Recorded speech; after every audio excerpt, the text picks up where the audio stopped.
So this year Apple introduced this new color and so I had to get it. This is the cosmic orange and they do not have a pin this time because the phone does not support a physical SIM card. So yep, that is the unboxing of the phone.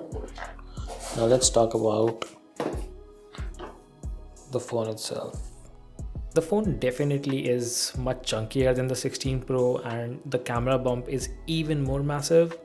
16 Pro just had a camera bump, but 17 Pro has a plateau, and then to top it off there is this another camera bump. Definitely is a little less wobbly than the 16 Pro, but still not as smooth as the Pixel 10. And this cosmic orange in the keynote felt a bit brighter, but in reality it's a little lighter, and in the back you can see how the two colors are separated. So this is kind of a matte frosted glass and then it transitions into the aluminum unibody, and it has a reason and I'll talk about it in this video. But if you want the phone, just go see the color for yourself first and then decide if you want this color or you want the silver or the deep blue. But I kind of like it. Talking about the build, Apple decided to go back to aluminum casing, but this is a heat forged aluminum unibody. For the first time, it is a unibody design, and this aluminum body definitely stands out in the hand as well. It's very different with the 16 Pro's titanium body, and this phone is just overall very round. The edges here at the bottom, even the camera bump, it just feels very slippery in the hand. It's very round, and on top of all of that, because it's aluminium, it's very slippery, so it specifically doesn't stay in my shorts pocket very nicely. It slips out. That is something that I never liked with the aluminum body that Apple has, but this phone is just overall a bit shiny slippery, you know what I mean? And you can definitely feel the difference where the back goes from aluminum to the frosted glass, because that has to support MagSafe, and MagSafe can only be supported on the glass backs, so that's why they had to keep it in the glass. But otherwise I think a pretty decent phone, but I would still put a cover on it. It's not like the titanium where if you did not put the cover you would still make it for 1 year.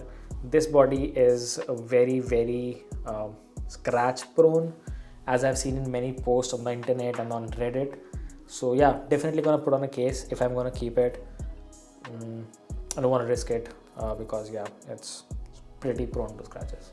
The back is ceramic shield, but the front gets the ceramic shield too, which is supposedly more scratch and crack resistant, along with an anti-reflective coating, which is super cool. And I love to see how it diminishes so many reflections.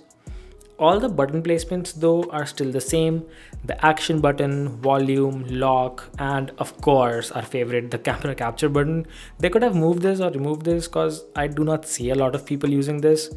And of course they could have made more space for battery and other components, but they did not do it, and they decided to fit everything in this plateau at the top, which I worry might heat up a little. So this is the iPhone 16 Pro. It weighs somewhere around 212 grams. And on the other hand, the iPhone 17 Pro weighs 205 grams. So definitely some weight reduction because of the aluminum they have used in this phone. And yeah, I mean, as the phones get bigger, it's better if they are not as heavy. And I think iPhone 17 Pro has gone a few grams down, so that's pretty good. Instead of going heavier and heavier every year because of advancing features, it's nice to see that some phone has gone down in weight a bit. So yeah, their major focus this year was thermal management along with some battery and performance enhancements, and that's what it felt from their keynote as well. So for all of this, they had to make the phone with no SIM card tray, of course, and at least in North America, just to make more space for the battery and the vapor chamber. And this vapor chamber not just cools the A19 Pro chip, but also the RAM and storage. So this is something innovative that is first of a kind in the Apple's ecosystem.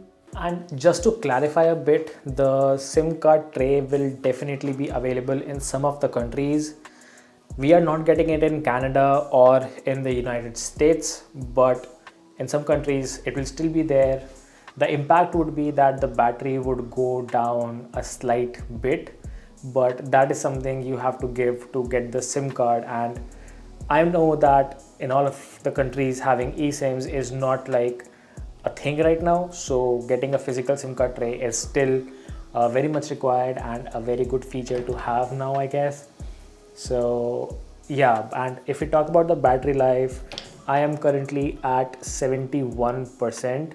Let's quickly talk about the cameras because they are obviously the most talked about thing in the iPhone series whenever it comes out, and it is in the iPhone 17 Pro as well. And all the cameras have been improved. All the three are now 48 MP fusion cameras. And what that basically means is that your single lens can do multiple optical ranges.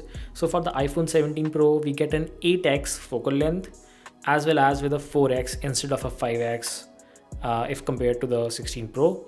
So front facing is also an 18 MP center stage camera with improved center stage and a square sensor. So it also shoots landscape in portrait, just fits a lot in the portrait orientation, if you know what I mean.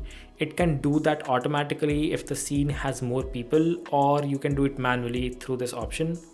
Just the shape of the sensor can make the camera do so much more. I think that is the technical advancements that Apple is making on the hardware side, and it's just mind-blowing. So yeah, I'm pretty excited to see what the phone has to offer, honestly, and I cannot wait to test this in depth.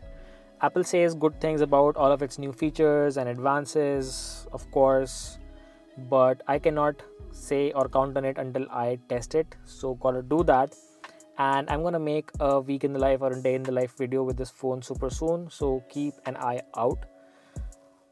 Did not do a battery test, but right now I'm ending this video and the battery is at 67%. But right now I'm ending this video and the battery is at 67%. So not bad as of first impressions, but I will do a more in-depth update on the battery life. And photos look good in the first look, and I will see if editing them in Lightroom on the device itself heats the phone up in any way. And yeah, that was pretty much it. So stay tuned for whenever I shoot and post the day or week in the life.